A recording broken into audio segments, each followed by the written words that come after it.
مہینے کے 3 روزے بھی رکھا کرتے تھے اور پیر و جمعرات کے روزے بھی رکھنا آپ علیہ السلام سے منقول ہے۔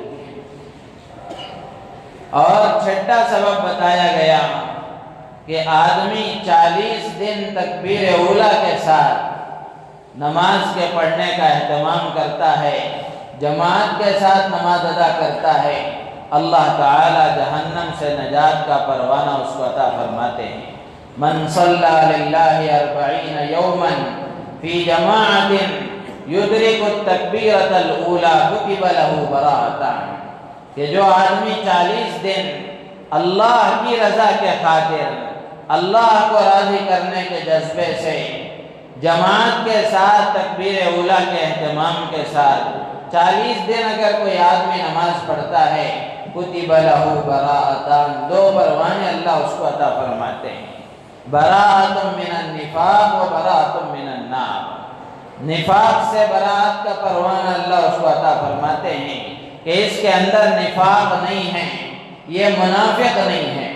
کیوں؟ اس لیے کہ نفاق اتنا سنگین گناہ ہے کہ اللہ تبارک و تعالی نے قرآن میں ایک جگہ ارشاد فرمایا، ان المنافقین فی الدرک الاسفل من النار، کہ منافقین جہنم کے سب سے نچلے درجے میں رہیں گے، جہاں پورے جہنمیوں کا خون اور پیپ جمع ہوتا ہے، ایسی جگہ پر اللہ تعالیٰ منافقین کو ڈالیں گے۔ تو یہ نفاق اتنا گھناؤنا عمل ہے اور اتنا سنگین اور خطرناک گناہ ہے۔ تو جو آدمی 40 دن اللہ کو راضی کرنے کے جذبے کے ساتھ اگر نماز پڑھنے کا اہتمام کرتا ہے، اللہ تعالیٰ اتنے بڑے جرم سے پاک ہونے کا پروانہ اس کو عطا فرماتے ہیں کہ اس کے اندر نفاق نہیں ہے یا منافق نہیں ہے۔ اور دوسرا پروانہ اللہ تعالیٰ اس کو جہنم سے آزادی کا، جہنم سے نجات کا عطا فرماتے ہیں۔ تو میرے عزیز و دوست و بزرگوں، ان اعمال کا ہم اگر اہتمام کریں گے، عملی زندگی میں اگر اس کو ہم لائیں گے تو اس کا فائدہ ہمیں نظر آئے گا۔ صرف سن لینا اور ایک کان سے سن لیے دوسرے کان سے نکل گیا تو پھر میرے عزیز و دوست و بزرگوں، نہ اس کا فائدہ دنیا میں ہمیں نظر آئے گا اور نہ آخرت میں اس کا کچھ فائدہ ہمیں نظر آئے گا۔ تو اس لیے ضرورت اس بات کی ہے کہ ان اعمال کو ہم اپنی زندگیوں میں جگہ دیں، عملی شکل میں ہم اس کو اختیار کریں تاکہ یہ فائدے ہمارے لیے ہمارے زندگیوں میں بھی نظر آئیں، اور آخرت میں اللہ نے جو وعدے اس کے رکھے ہیں وہ وعدے بھی اللہ تعالیٰ ہمیں عطا فرمائیں گے اور جہنم سے نجات بھی عطا فرمائیں گے۔ 7واں سبب علماء نے لکھا ہے کہ فجر اور عصر کی نماز، یہ 2 نمازیں آدمی پابندی کے ساتھ پڑھیں۔ ویسے ہر نماز اہم ہے، ایسا نہیں کہ یہ 2 نمازیں اہم ہیں دوسری نمازیں غیر اہم ہیں، یہ مطلب نہیں ہے۔ ہر نماز اپنی جگہ اہمیت رکھتی ہے۔ ان نمازوں میں بھی اللہ کے رسول صلی اللہ علیہ وسلم نے احادیث مبارکہ میں اور قرآن میں اللہ نے بھی ان نمازوں کے اہتمام کی خصوصی طور پر توجہ کرنے کی اللہ نے ترغیب دی ہے، خصوصی طور پر ان کا اہتمام کرنے کا اللہ نے حکم دیا ہے۔ روایت میں آتا ہے اللہ کے رسول صلی اللہ علیہ وسلم فرماتے ہیں، لن یلج النار احد صلی قبل طلوع الشمس وقبل غروبه، یعنی الفجر والعصر۔ اللہ کے نبی صلی اللہ علیہ وسلم فرماتے ہیں کہ وہ شخص جہنم میں داخل نہیں ہوگا جو طلوع آفتاب سے پہلے اور غروب آفتاب سے پہلے نماز کا اہتمام کرتا ہے۔ سورج کے طلوع ہونے سے پہلے نماز فجر پڑھی جاتی ہے اور سورج کے غروب ہونے سے پہلے نماز عصر پڑھی جاتی ہے۔ ان 2 نمازوں کا آدمی اہتمام کرتا ہے، اللہ تعالیٰ اس کو جہنم سے نجات عطا فرماتے ہیں۔ اللہ کے نبی نے تاکید کے ساتھ فرمایا کہ وہ آدمی جہنم میں داخل نہیں ہو سکتا، وہ آدمی جہنم میں داخل نہیں ہو سکتا جو ان 2 نمازوں کا اہتمام کرتا ہے۔ ایک اور روایت میں اللہ کے نبی صلی اللہ علیہ وسلم نے فرمایا، من صلی البردین دخل الجنہ، کہ جو آدمی 2 ٹھنڈی نمازوں کا اہتمام کرے، جو دو ٹھنڈی نمازوں کو پابندی کے ساتھ پڑھے اللہ تعالیٰ اس کو جہنم سے نجات عطا فرما کر جنت کا داخلہ عطا فرماتے ہیں۔ دو ٹھنڈی نمازیں، فجر کی ایک نماز ہے اور عصر کی ایک نماز ہے۔ سورج کے طلوع ہونے سے پہلے یہ پڑھی جاتی ہے، سورج طلوع ہوتا ہے تو گرمی شروع ہوتی ہے، اور سورج کے غروب ہونے سے پہلے ٹھنڈک آنا شروع ہو جاتی ہے، موسم میں ٹھنڈک آنا شروع ہو جاتی ہے۔ اللہ کے نبی اسی لیے فرماتے ہیں کہ جو یہ دو ٹھنڈی نمازوں کا اہتمام کریں اللہ تعالیٰ اسے جنت میں داخل عطا فرماتے ہیں۔ اور فجر کی نماز تو اتنی اہم چیز ہے، اللہ کے نبی صلی اللہ علیہ وسلم فرماتے ہیں کہ اگر کوئی آدمی فجر کی نماز جماعت کے ساتھ پڑھتا ہے اللہ تعالیٰ اس کو پوری رات عبادت کا ثواب عطا فرماتے ہیں۔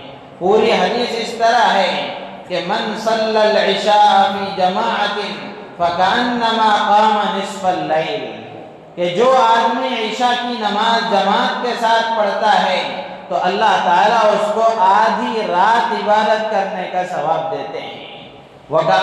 ومن صلی الفجر فی جماعت فکأنما قام اللیل کلہ، جو آدمی فجر کی نماز بھی جماعت کے ساتھ پڑھ لیتا ہے اللہ تعالیٰ اس کو پوری رات عبادت کا ثواب عطا فرماتے ہیں۔ عشاء کی نماز جماعت کے ساتھ اور فجر کی نماز جماعت کے ساتھ اگر آدمی پڑھ لیتا ہے اللہ تعالیٰ اس کو پوری رات عبادت کا ثواب عطا فرماتے ہیں، اگرچہ کہ وہ رات میں ایک رکعت بھی نہ پڑھے۔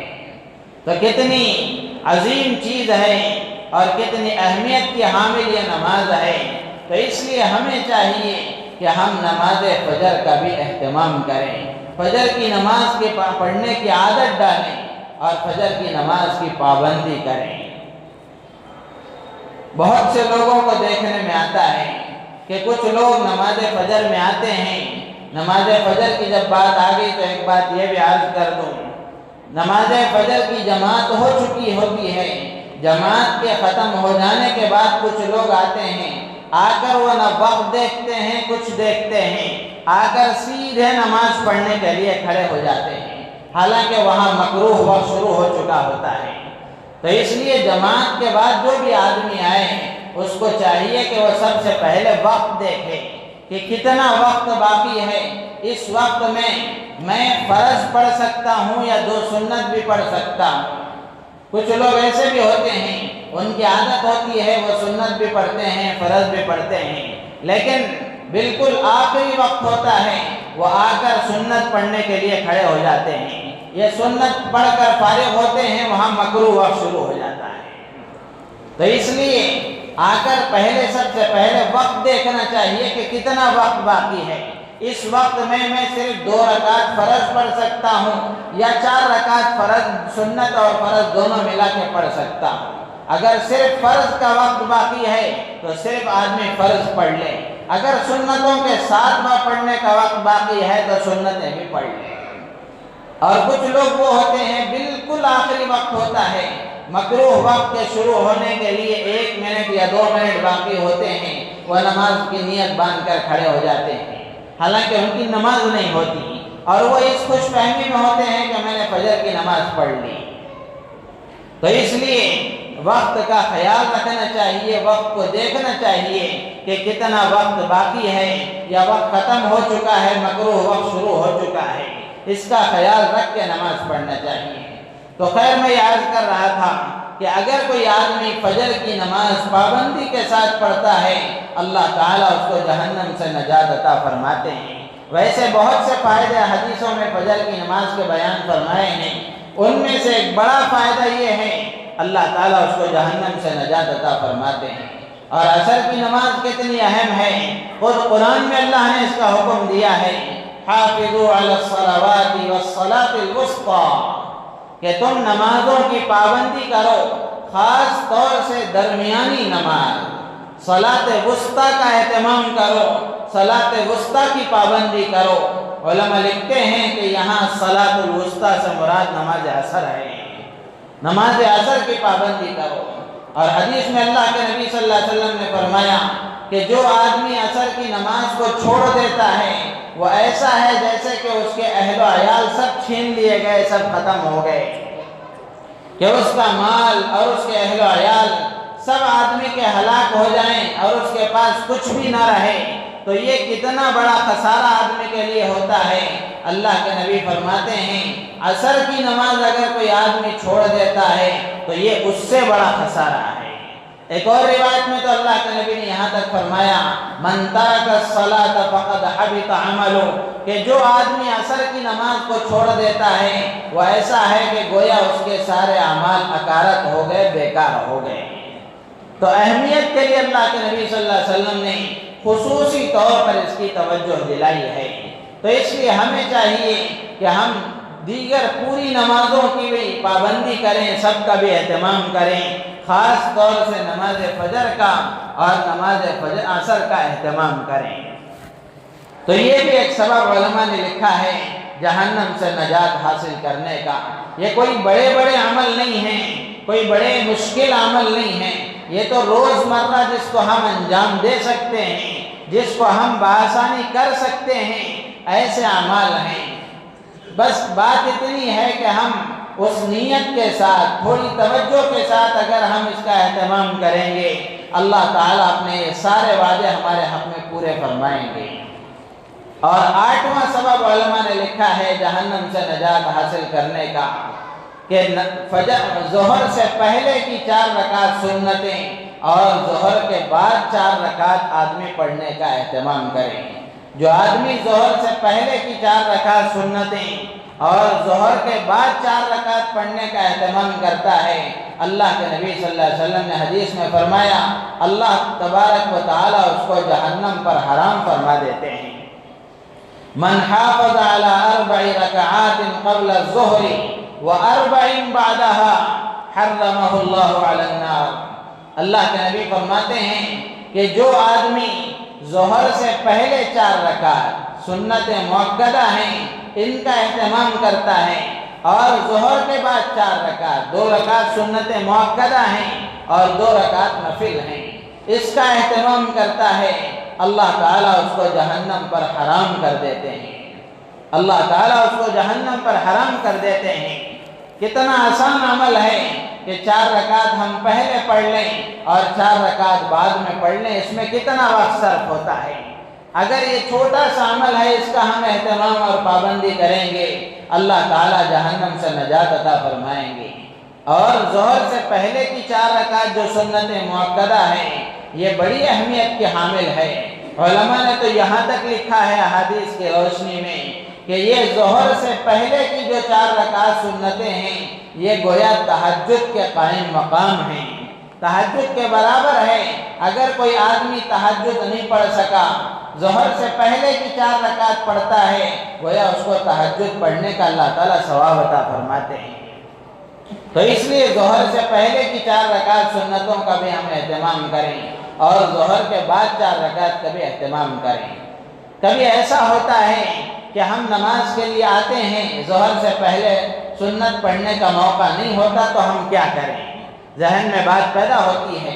علماء نے لکھا ہے ویسے سنتوں کی قضا نہیں ہے، فرض نماز اور واجب کی قضا ہے، سنتوں کی قضا منقول نہیں ہے شریعت میں۔ ظہر کے نماز کی جو پہلے کی جو سنتیں ہیں علماء نے لکھا ہے کہ اگر ظہر سے پہلے پڑھنے کا موقع نہ ہو تو ظہر کی نماز پڑھ لینے کے بعد 2 رکعت سنت مؤکدہ جو ظہر کے بعد کی ہیں پہلے وہ 2 رکعت پڑھ لے، پھر اس کے بعد ظہر سے پہلے کی چھوٹی ہوئی 4 رکعت کی قضا کر سکتا ہے۔ اس کے بعد پھر اگر ظہر کا وقت نکل جائے تو پھر اس کے بعد ان سنتوں کی قضا کا کوئی موقع نہیں ہے۔ اگر ظہر سے پہلے پڑھنے کا موقع نہیں ہوا تو ظہر کے بعد پڑھنے کا آدمی اہتمام کرے، اس لیے کہ بڑی اہمیت کی حامل یہ سنتیں ہیں اور بڑے بڑے فضائل اللہ کے نبی صلی اللہ علیہ وسلم نے احادیث میں بیان فرمائے۔ اس کا یہ بڑا فائدہ ہے کہ آدمی اگر پابندی کرتا ہے اللہ تعالیٰ جہنم سے اس کو نجات عطا فرماتے ہیں، جہنم سے خلاصی عطا فرماتے ہیں، جہنم سے اس کو آزادی عطا فرماتے ہیں۔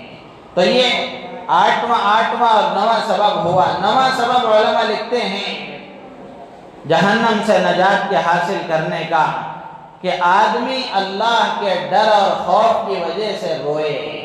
اللہ کے ڈر اور خوف کی وجہ سے آدمی کے آنکھوں سے آنسو نکلتے ہیں، اس کی آنکھیں آنسو بہاتی ہیں، ان آنسوؤں کے بدلے اللہ تبارک و تعالیٰ اس کو جہنم سے نجات عطا فرماتے ہیں۔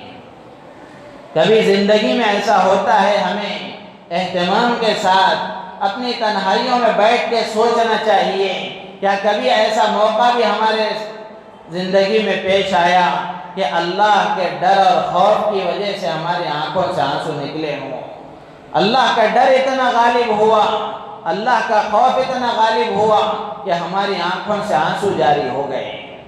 میرے عزیز و دوست و بزرگوں، غفلت کا اتنا حال ہے کہ کبھی ہمیں گناہ کرتے ہوئے اللہ کا ڈر نہیں محسوس ہوتا اور اللہ کا خوف نہیں محسوس ہوتا۔ علماء لکھتے ہیں کہ اللہ کے ڈر اور خوف کی وجہ سے اگر آنکھوں سے آنسو بہتے ہیں، آدمی روتا ہے، اللہ تبارک و تعالیٰ ان آنسوؤں کی وجہ سے اس کو جہنم سے نجات عطا فرماتے ہیں۔ حدیث میں اللہ کے نبی صلی اللہ علیہ وسلم نے فرمایا کہ تین آدمی ایسے ہیں جو کبھی جہنم میں داخل نہیں ہو سکتے۔ ان میں سے ایک آدمی، اللہ کے نبی نے فرمایا، جو اللہ کے خوف اور خشیت کی وجہ سے روتا ہے، اللہ کے ڈر کی وجہ سے روتا ہے، اللہ کے خوف کی وجہ سے روتا ہے، تو اللہ تبارک و تعالیٰ اس کو کبھی بھی جہنم میں داخل نہیں کریں گے۔ اور ایک اور روایت میں اللہ کے نبی نے فرمایا کہ تین آنکھیں ایسی ہیں جو کبھی جہنم کو نہیں دیکھیں گی۔ جہنم کو نہیں دیکھیں گی کا مطلب یہ ہے کہ وہ جہنم میں کبھی داخل نہیں ہوتا۔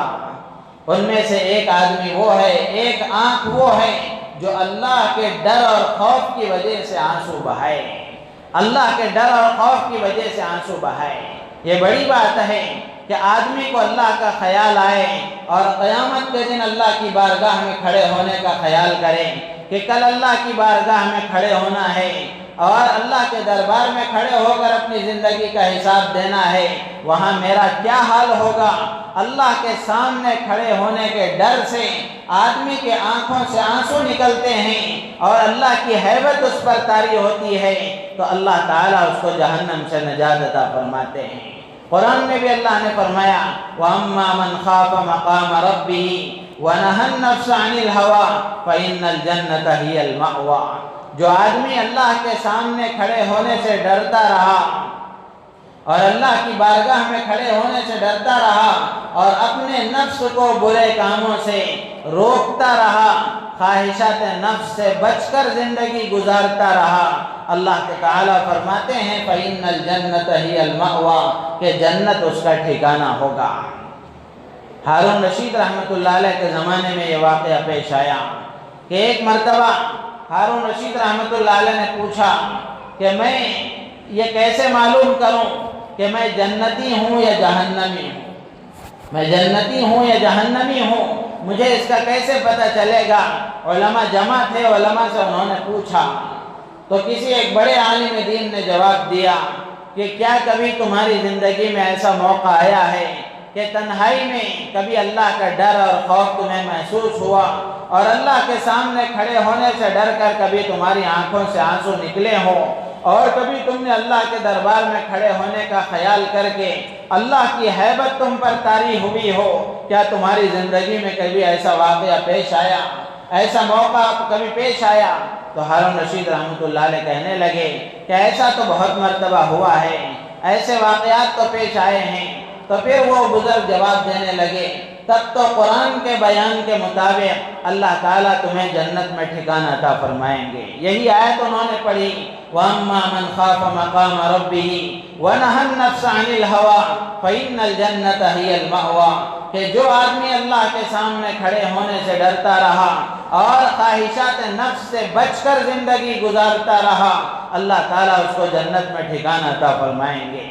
تو میرے عزیز و دوست و بزرگوں، اللہ کے ڈر اور خوف کی وجہ سے رونا، اللہ کے ڈر سے آنسوؤں کا بہانا، آنکھوں سے آنسوؤں کا نکلنا، یہ اتنا بڑا عمل ہے کہ اس کی وجہ سے اللہ تعالیٰ آدمی کو جہنم سے نجات عطا فرماتے ہیں۔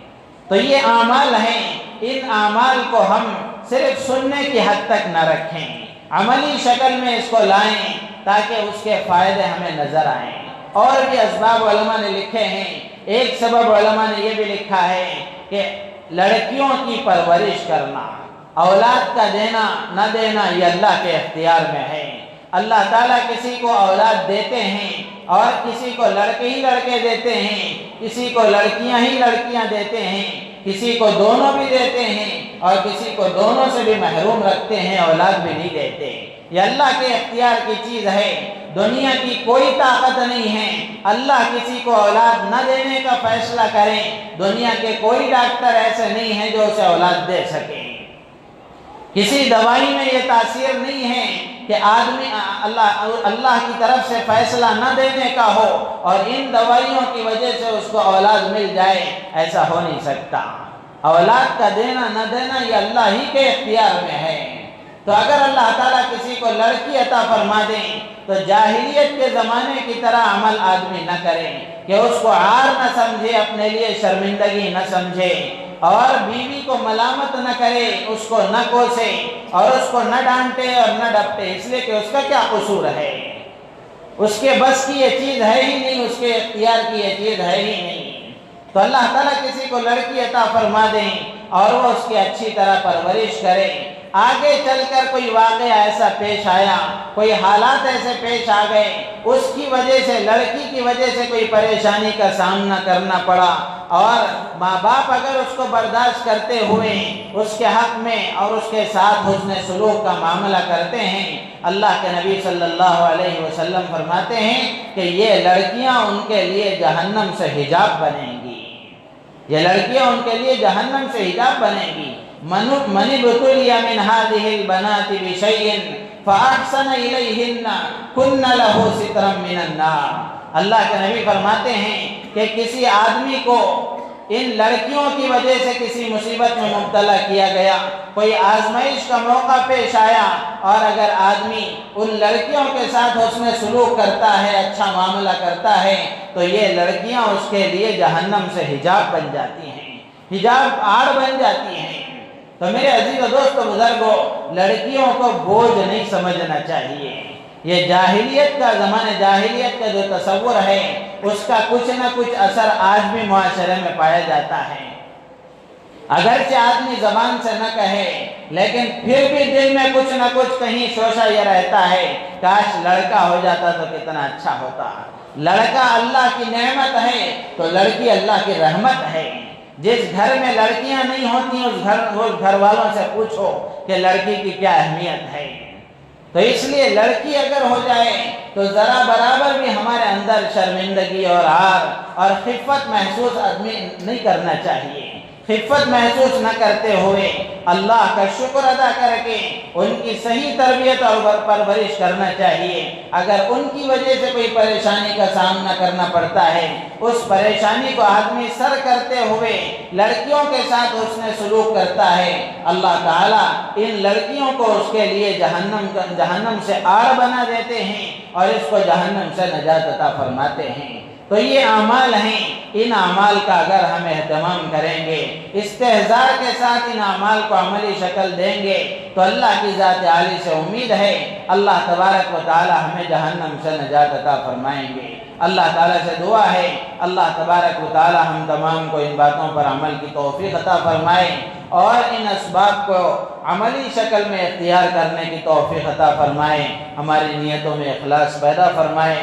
آمین وآخر دعوانا الحمدللہ رب العالمین۔